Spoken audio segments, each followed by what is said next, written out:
It was a fine afternoon in Dallas, Texas on November 12, 2022. Not just because the weather was decent for a day in November, but because the Wings Over Dallas Airshow was taking place after it started yesterday on November 11th, giving spectators a mesmerizing airshow that was to reenact an airplane battle during World War II, with the reenactors even flying actual planes flown during World War II.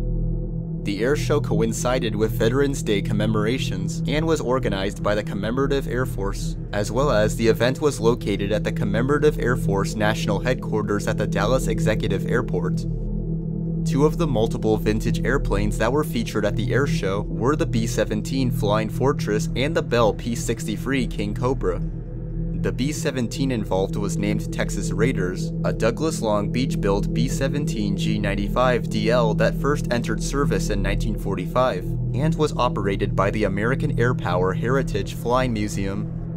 What made Texas Raiders interesting was that it was one of the few surviving B-17 Flying Fortress aircraft that remained airworthy, although the second aircraft involved, which was the P-63F 1BE King Cobra, was also just as interesting, since the plane was just one of two examples of the P-63F variant ever built. And just like Texas Raiders, it was also operated by the American Air Power Heritage Flying Museum. The Commemorative Air Force, which was a non-profit organization that organized the Wings Over Dallas Airshow, wanted to preserve the two aircraft as well as other vintage aircraft they had.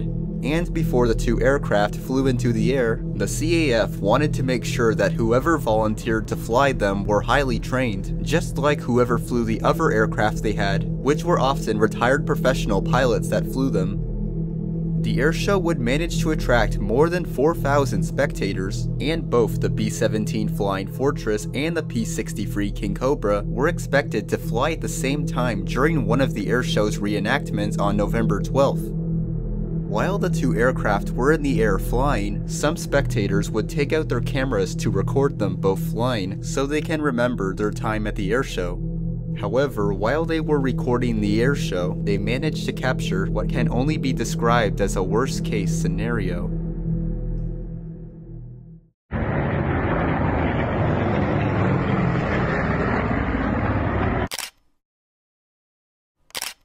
At 1:22 p.m., the P-63 seen right here would collide with the B-17 on the rear port quarter from above, severing the B-17's fuselage from a point just aft of its wings, and as a result, both aircraft would break apart and hit the ground seconds afterward, both exploding and erupting into flames.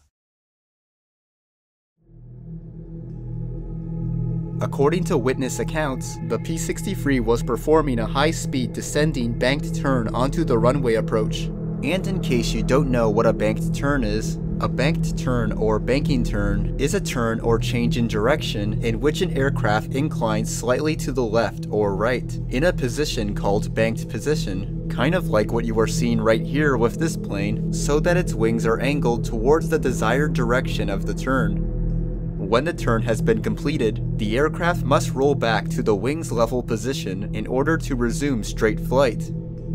A pilot on the ground who saw the mid-air collision speculated that the pilot flying the P-63 might have mistaken one of the trailing bombers for the leader, causing him to believe that he had already cleared the trailing bomber's formation path.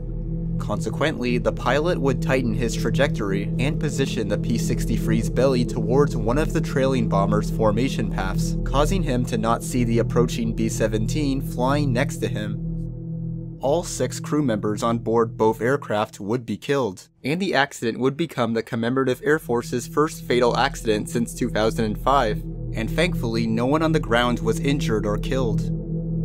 The B-17 had 5 people aboard it, who were Terry Michael Barker, Kevin Dimitri K5 Michaels, Daniel Alexander Reagan, Leonard Lloyd Len Root, and Curtis James Rowe. Terry Barker was a former American Airlines pilot from 1984 to 2020, and former Army helicopter pilot from 1975 to 1978, and also a former city council member in Keller, Texas. Kevin K5 Michaels was the youngest out of all the 6 who have perished, and he was an active member of the Commemorative Air Force, acting as a historian, media representative, and tour supervisor for the organization. Len Root was a retired commercial pilot who had flown for American Airlines from 1986 to 2021, and Dan Reagan was a US Navy colonel who served in the Korean War as a radio operator, serving on the same plane he died in, aka the B-17, except it was the naval variant of the aircraft. Dan also lived in Dallas, Texas, and was a native of Tulsa, Oklahoma. Major Curtis James Rowe was a member of the Ohio Wing Civil Air Patrol since 1988, and he was from Hilliard, Ohio.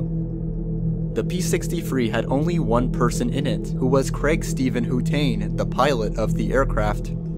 Hutain had started flying solo at the age of 17, and was a former commercial pilot for Rocky Mountain Airways from 1982 to 1985, and for United Airlines from 1985 to 2022. As a child, Hutain would fly with his father, who was a World War II veteran, and recently he had been a pilot for the Tora Tora Tora Airshow, which was a reenactment of the bombing of Pearl Harbor. After the crash, the Federal Aviation Administration and the National Transportation Safety Board would launch investigations for the accident, and on November 14, 2022, the NTSB announced that the remains of the P-63 had been moved to a secure location, although they weren't able to recover any remains of the B-17 due to it raining outside. The NTSB would later confirm that neither aircraft was equipped with a flight data recorder, but also mentioned that a GPS navigator from the P-63 and an electronic flight display from the B-17 were recovered, to which they would be taken to one of the NTSB's laboratories that was located in Washington, D.C., to be processed for data and relevant information. On November 30th, 2022, the NTSB would release a preliminary report that would mention the lack of altitude deconflictions briefed before the flight or while the airplanes were in the air. The report would also mention that the GPS navigator in the P-63 did not record any information during the flight. On January 12, 2023, the air traffic control audio was shown to the public for the first time, revealing that no altitude advice was given to the pilots, and that the P-63 involved in the accident was known to have compromised visibility from the cockpit due to metal reinforcements. B-17, you got the fighters in front of you off your left. Nice job, fighters. Come out through. 21 minutes. Fighters will be a big pull up and to the right.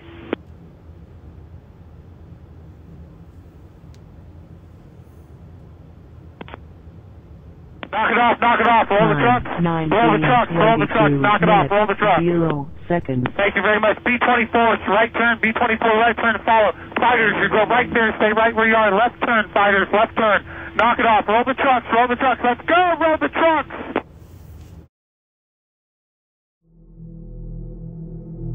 Several Texas officials reacted publicly to the crash, including Dallas County Judge Clay Jenkins, in which he made a tweet about the accident and how horrible it was. And Dallas Mayor Eric Johnson would also express his reaction to the accident, saying that it was a terrible tragedy in our city.